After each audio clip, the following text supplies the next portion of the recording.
কুমিল্লাতে একটা কথা আছে, অল্প পানির মাছ বেশি পানিতে পড়লে মানে একটু ফটফট ফটফট ছটফট করে। দেখেন, জুলাই আগস্ট অভ্যুত্থানে এনসিপির যে নেতারা বা যে ছাত্ররা তাদের ভূমিকাকে অস্বীকার করার কোনো সুযোগ নেই। নিশ্চয়ই এই ৫-৭ জন মিলে এই পুরো আন্দোলন ঘটায় নাই, নেতৃত্বে ছিল। তো তারা যখন ডিবি অফিসে ছিল, স্বতন্ত্রভাবে আন্দোলনকে গতি দেওয়া হয়েছে, অনেক কিছু করা হয়েছে, তাই না?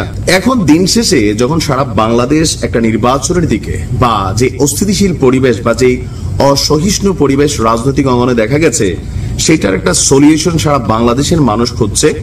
আপনার আজকে এনসিপির যে মুখপাত্র আছে, মুখ্য সমন্বয়ক নাসিরউদ্দিন পাটোয়ারির যে বক্তব্যগুলো, এই বক্তব্যগুলোর আসলে পরিণতি কি হবে? ওই যে হঠাৎ করে একটু মিডিয়া ফোকাস লাইট, বাবা জনগণ জনগণ না বইলা তোমরা ডাক দিয়া দেখো তোমার পিছনে জনগণ আসলে কারা। যে ছাত্র সমাজ তোমার পিছনে আছে, এনসিপির পিছনে কয়জন মানুষ আছে এই মুহূর্তে, তোমাদের জনপ্রিয়তা কোন লেভেলে আছে, তোমাদের যে অবস্থা হয়েছে, সবার সাথে যেভাবে পাঙ্গা নিচ্ছ, সর্বশেষ যে খুঁটিটা ডক্টর ইউনূস স্বীকার করুক না করুক, ওনার স্নেহের কারণে তোমরা এখনো যতটুকু ভাব গাম্ভীর্য নিয়ে চলাফেরা করতেছো, যারে তারে কথাবার্তা বলতেছো, ফেব্রুয়ারির পরে এই জিনিসগুলোর পরিণতি কি হয় সেটা বুঝতে পারবা। আর এখন দিন শেষে ডক্টর ইউনূসের বিরুদ্ধেই তোমরা ডাক দিয়ে যাচ্ছ। আবার গণ অভ্যুত্থান হবে, মাঠে নাইমা দেখো ২০০০ মানুষ পাও কিনা বইলা দিলাম আজকে লাইভে ডক্টর ইউনূসের বিরুদ্ধে। বিদেশে নির্বাচন নিয়ে বৈঠক গণ অভ্যুত্থানের আকাঙ্ক্ষার পরিপন্থী। তো গণ অভ্যুত্থান কি এনসিপির ১০ জন পোলাপানি করছে আর সারা বাংলাদেশ বলে আঙ্গুল চষছিল? জনগণের গণ অভ্যুত্থানের আকাঙ্ক্ষার পরিপন্থী মানে কাদের আকাঙ্ক্ষার পরিবর্তে? তোমাদের কয়েকজনের।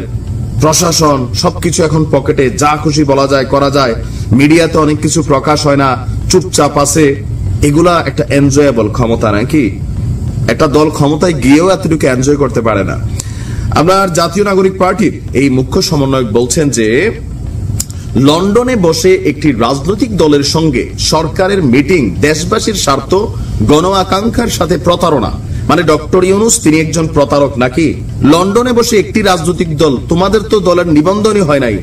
বাংলাদেশে আগামী দিনে রাষ্ট্র ক্ষমতায় যাবে বিএনপি অথবা জামাত ইসলাম। তোমরা যদি যাইতে চাও ২-১টা সিট যদি পাও, তাও এদের পিছনে ল্যাঞ্জা ধইরা যাইতে হবে। সেখানে দেশবাসী, হোয়াট ইজ দ্য দেশবাসী? দেশবাসী বলতে কোনটা বোঝাচ্ছ তোমরা? কথায় কথায় দেশবাসী, জনগণ, গণ অভ্যুত্থান। শহীদদের রক্তকে অবমাননা করে বিদেশের মাটিতে মিটিং আয়োজন কখনোই মেনে নেওয়া যায় না। তো শহীদদের রক্তকে অবমাননা করে তোমরা যে রাজনৈতিক দল গঠন করছো, তখন কি ছাত্রদের বলছিলা যে এই আন্দোলন আমরা রাজনৈতিক দল গঠন করে আমরা ক্ষমতায় যাওয়ার আন্দোলন? যেই শহীদ পরিবারগুলো তোমরা একটা লিস্টই তৈরি করতে পারো না এখনো, কারা মরছে, কতজন আহত হইলো, তাদের চিকিৎসার খবর নাই, তাদের বাচ্চারা এতিমখানায় বড় হচ্ছে, কেউ রিক্সা চালাচ্ছে, কেউ পরিবার ভিক্ষাবৃত্তিতে নামছে, তাদের রক্তের সাথে বেইমানি করে তোমরা যে কোটি টাকার গাড়ি চড়ছো, কোটি কোটি টাকা ইনকাম করতেছো, অফিস আদালত করতেছো, এক একজনের চেহারা ইনকাম সেই লেভেলে হয়েছে, এগুলা কি শহীদদের রক্তের সাথে বেইমানি না? দেশের ভবিষ্যৎ নির্ধারণ করতে হবে দেশের জনগণের মাধ্যমে, বিদেশি আলোচনায় নয়। বিদেশি আলোচনা বলতে হোয়াট? এটা কি অন্য দেশের সাথে আলোচনা হয়েছে?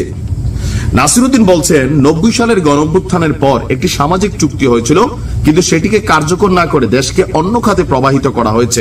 ২০০০ মানুষ পিছনে পাও কিনা যে এই সরকারের বিরুদ্ধে গণঅভ্যুত্থানের ডাক দিবা আর তোমাদের পিছনে মানুষ চেল চালাইয়া চলে যাবে? আসো দেখো বাস্তবতা।